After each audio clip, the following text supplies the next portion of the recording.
Welcome back to another paranormal musing. I've already made a couple of videos about ghosts, but I decided that today I was going to start from the beginning and talk about what are ghosts. So tonight with you, I'm going to ruminate on this extremely broad topic in what will hopefully be a concise and short video. I know it's kind of hard to talk about these kinds of things without people laughing or rolling their eyes or trying to make a joke to sort of downplay this somewhat scary subject. But this is a safe space. Let's talk about whatever we want to talk about. We're not going to judge each other. We're not going to laugh at each other. We're not going to condemn each other, okay? I feel like I have to make some sort of a disclaimer. And I know these kinds of ideas can infringe upon some faiths, okay? So I don't want you to take any of this too seriously. Instead, I want you to think of it as like a brain exercise. This is hypothetically. We're exploring these ideas hypothetically, asking what if. Let's just open our minds, just use our imaginations. I don't 100% believe in any paranormal phenomenon. I've got a good amount of skepticism to me, but this world really fascinates me. And I love exploring it, exploring the theories, exploring the experiences. So I'm not making this video to like sway anybody's beliefs or faiths. So when you're done watching this, or if you stop watching it now, you can go back to what you believe, and I 100% support you. Some people don't like to think about unanswered questions, but personally, I love this brain exercise. I love kind of imagining what all's out there that we can't see. What are the answers to the questions that we all have, the answers we aren't allowed to know yet. So I think, regardless of your faith and your beliefs, I think we can all share in at least a little bit of the excitement about the great beyond. So if I have any family or friends out there that are worried for whatever reason about my interest in this, just consider this an intellectual, theoretical study I'm embarking on. And with that, let's get into it. So, what are ghosts?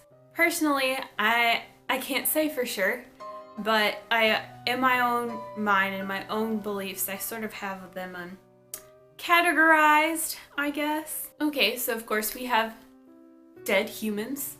I think that some of this ghost activity is definitely dead humans. But then we have residual haunting, residual energies. These are sort of like memories that replay, you know? So let's say when Aunt Susie was alive, she used to walk down the hall every night at 8 p.m. and go get a cup of tea.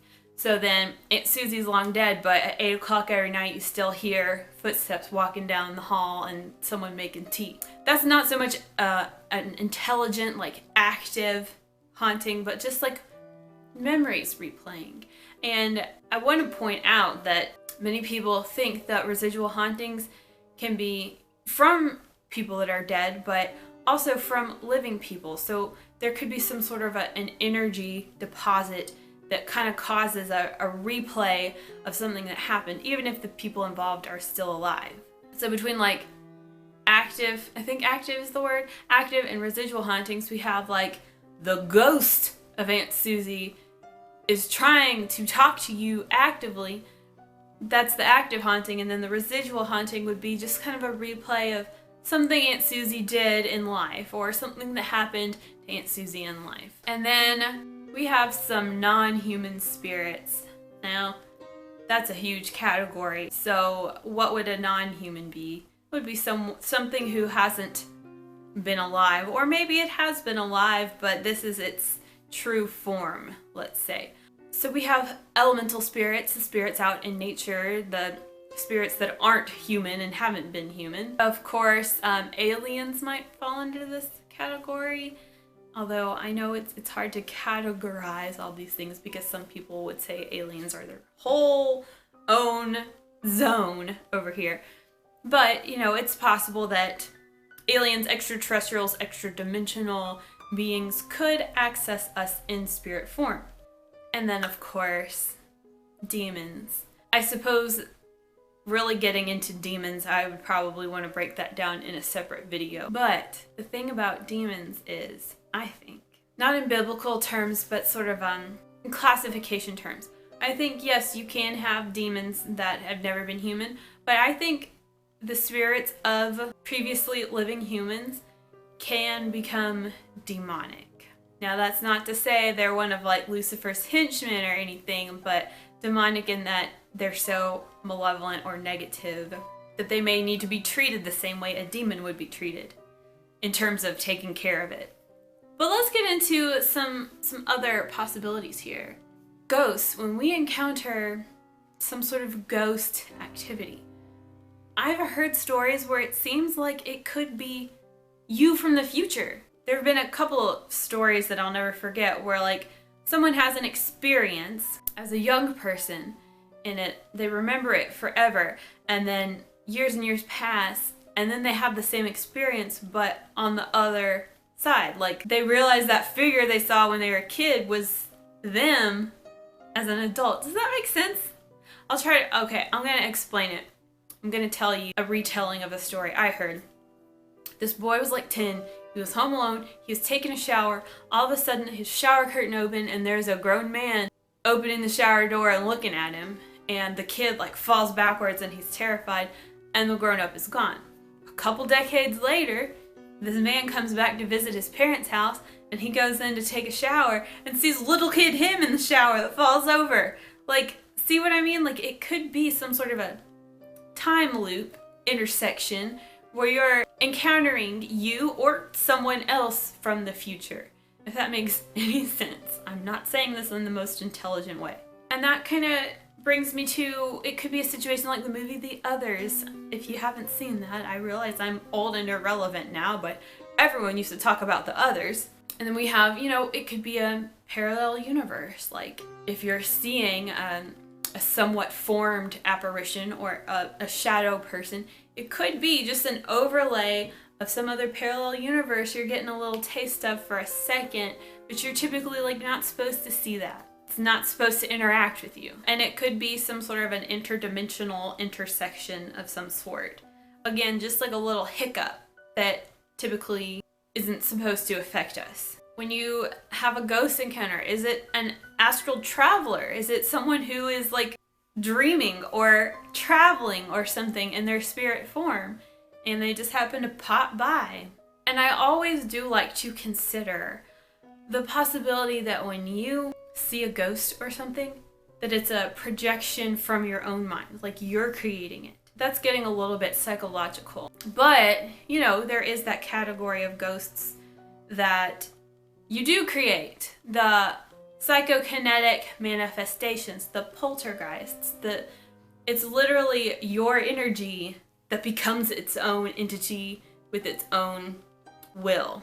There's a word I'm trying to think of today that I just can't grasp, and I know I'll think of it when I'm done filming this. Last category is, I know every ghostly occurrence is not a ghost. I like to be skeptical, I like to rule out things, and I love to write things off. I like to just say, oh, that was just, it's been really dry outside lately, that's why the picture fell off the wall. I really do like to scientifically analyze a situation, because it's better that it's not a ghost, really, I guess.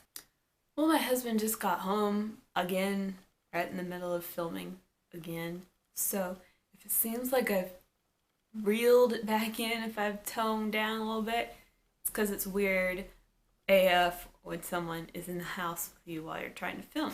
Alright, so I've kind of gone through a list of different types of ghosts, and now I wanted to talk about a few questions that come up, at least in my mind. Who can see them? I honestly think that there are kind of a certain few that are more likely to see these kinds of things, and for what reason I don't know. But I also feel like there are some ghosts or spirits that can be seen more easily than others. So some ghosts you might need to be real sensitive to be able to see them, while other ghosts, maybe everyone could see it if it walked down the hall or something right now. In terms of how ghosts are perceived, besides sight, we have sound, smell, and touch. And I think some ghosts can kind of choose how they want to be perceived. And perhaps others can't. Why are they here? I guess it depends on what type we're talking about, Is it a person with unfinished business? Is it a person who feels ownership over this area? Is it a spirit of some sort, like an elemental that feels ownership over an area? Are they trapped? Did they come to see you, to tell you something? Or did they come out of you? Did you make it? And why do we see them? Sometimes I feel like it's random, like it's an accident, a coincidence. But sometimes I feel like if you have an experience, that's for you, for a reason. Like a personalized experience. And if anything, I think these things happen just to kind of remind us that the universe is more multifaceted and magical than we know right now, than we can understand right now. So if anything, they're just a reminder that there is something beyond what we currently perceive.